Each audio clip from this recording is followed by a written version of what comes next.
Romeo and Juliet by William Shakespeare. Act 3, Scene 2. Capulet's orchard. Enter Juliet. Gallop apace, you fiery-footed steeds, towards Phoebus's lodging. Such a wagoner as Phaethon would whip you to the west, and bring in cloudy night immediately.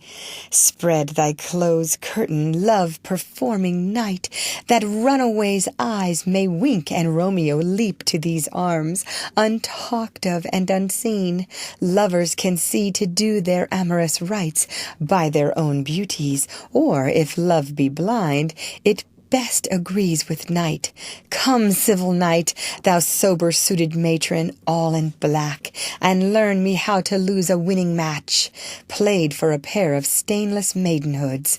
Hood my unmanned blood, bating in my cheeks, with thy black mantle, till strange love grown bold, think true love acted simple modesty. Come, night, come, Romeo, come, thou day and night, for thou wilt lie upon the wings of night, whither than new snow on a raven's back. Come, gentle night, come, loving, black-browed night. Give me my Romeo, and when he shall die, take him and cut him out in little stars, and he will make the face of heaven so fine that all the world will be in love with night, and pay no worship to the garish sun. Oh, I have bought the mansion of a love, but not possessed it, and though I am sold, not yet enjoyed.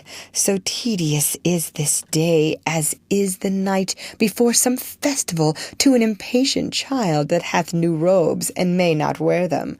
Oh, here comes my nurse, and she brings news, and every tongue that speaks but Romeo's name speaks heavenly eloquence. Enter nurse with cords. Now, nurse, what news? What hast thou there, the cords that Romeo bid thee fetch? Ay, the cords. Throws them down. Ay me, what news? Why dost thou wring thy hands? Ah, well a day! He's dead! He's dead! He's dead! We are undone, lady, we are undone! Alack the day, he's gone, he's killed, he's dead! Can heaven be so envious? Romeo can, though heaven cannot. Oh, Romeo, Romeo, who ever would have thought it? Romeo! What devil art thou, that dost torment me thus? This torture should be roared in dismal hell. Hath Romeo slain himself? Say thou but I, and that bare vow I shall poison more than the death-darting eye of a cockatrice. I am not I, if there be such an eye, or those eyes shut that make the answer I. If he be slain, say I, or if not, no. Brief sounds determine of my weal or woe. I saw the wound. I saw it with mine eyes. God save the mark. Here on his manly breast, a piteous course, a bloody piteous course, pale, pale as ashes, all bedaubed in blood, all in gore, blood. I swooned at the sight. Oh, break my heart, poor bankrupt, break at once.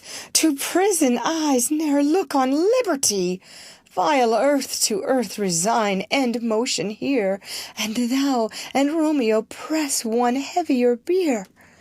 Oh, Tybalt, Tybalt, the best friend I had, oh, courteous Tybalt, honest gentleman, that ever I should live to see thee dead. What storm is this that blows so contrary? Is Romeo slaughtered, and is Tybalt dead, my dear loved cousin and my dearer lord? Then dreadful trumpets sound the general doom, for who is living if those two are gone? Tybalt is gone, and Romeo banished. Romeo that killed him, he is banished. Oh, God, did Romeo's hand shed Tybalt's blood? It did, alas, the day it did. O serpent heart, hid with a flowering face, did ever dragon keep so fair a cave? Beautiful tyrant, fiend Angelica, dove-feathered raven, wolvish ravening lamb, despised substance of divinest show, just opposite to what thou justly seemest, a damned saint, an honourable villain.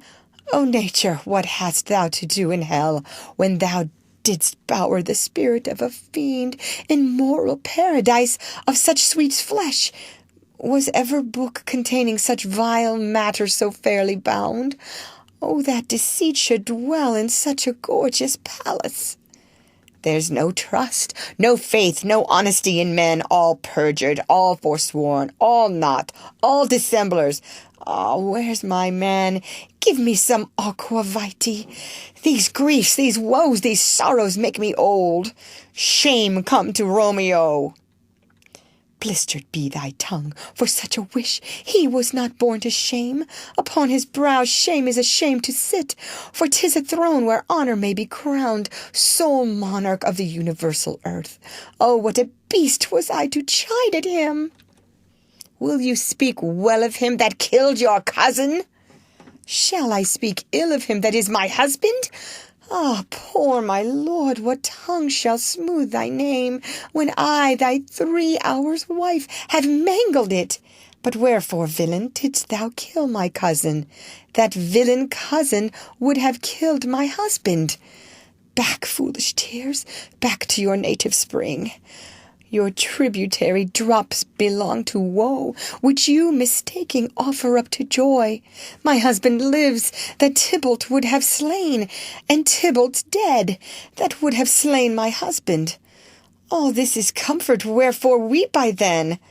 Some word there was worser than Tybalt's death, that murdered me. I would forget it fain. But, oh, it presses to my memory like damned guilty deeds to sinners' minds. Tybalt is dead, and Romeo banished. That one word banished, hath slain 10,000 Tybalts. Tybalt's death was woe enough, if it had ended there, or if sour woe delights in fellowship, and needly will be ranked with other griefs. Why followed not when she said Tybalt's dead? Thy father or thy mother, nay, or both, which modern lamentations might have moved. But with a rearward following Tybalt's death, Romeo is banished. To speak that word is father, mother, Tybalt, Romeo, Juliet, all slain, all dead. Romeo is banished. There is no end, no limit, measure bound in that word's death. No words can that woe sound. Where is my father and my mother, nurse? Weeping and wailing over Tybalt's corse. Will you go to them? I will bring you thither. Wash they his wounds with tears, mine shall be spent, when theirs are dry, for Romeo's banishment. Take up those cords, poor ropes, you are beguiled, both you and I, for Romeo is exiled. He made you for a highway to my bed, but I, a maid, die maiden widowed. Come, cords, come, nurse, I'll to my wedding bed, and death, not Romeo, take my maidenhead. Hie to your chamber, I'll find Romeo to comfort you. I wot well where he is. Hark ye, your Romeo will be here at night. I'll to him. He is hid at Lawrence's cell. Oh, find him! Give this ring to my true knight, and bid him come to take his last farewell. They exit. End of Act 3, Scene 2. Read by Lorraine Montgomery for Lit to Go on the web at fcit.usf.edu.